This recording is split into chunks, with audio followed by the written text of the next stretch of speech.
part two of do-it-yourself tire changing.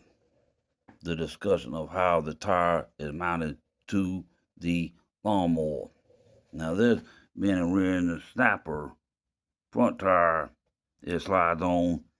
Then you got a quarter pin that goes through, the kind that you had to spread out to hold the tire on to the front axle of a rear end snapper's front end.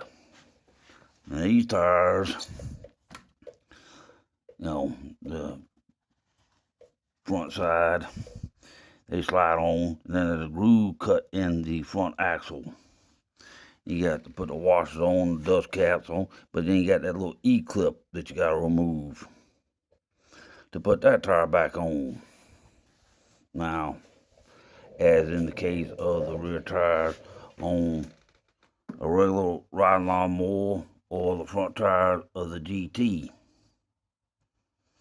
and the front tires, said that's pretty easy. But now, these tires are bolted on, but the thing is, if you have a tire changing machine that you bought from, say,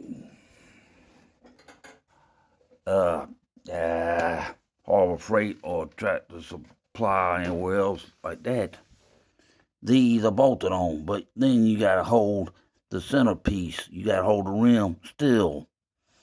So, tire changers at Harbor Freight and Northern Tool had that little convex piece. You gotta figure out how you're gonna hold this rim still on the tire changer. Now, on MTD made mowers, the rear tire has got a bolt. So the axle on the transmission's got a little hole drilled in it that got threads.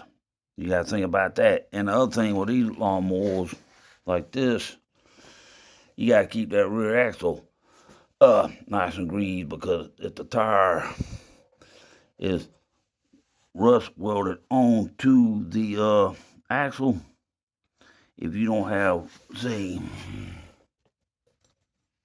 it's hard to see it, but right there, that little hole, you take a harmonic balance pull, you find the right bolt that fit through there, you put nuts on them, you get the rim off the rear of the tractor that way.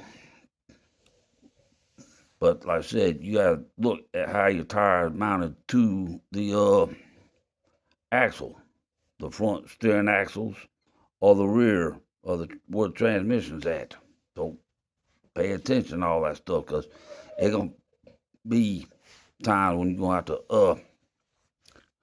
to take a harmonic balance pull if your tire has those little holes in it. Run that bolt through the hole and take your harmonic balance puller and get it off. And once you get it off, clean the inside of the offset hub and clean the axle. And when you go put it back together, put grease, something like anti-seize or something like that on there to help make removal easy next time. Because if you don't have these holes in a tire, well, guess what?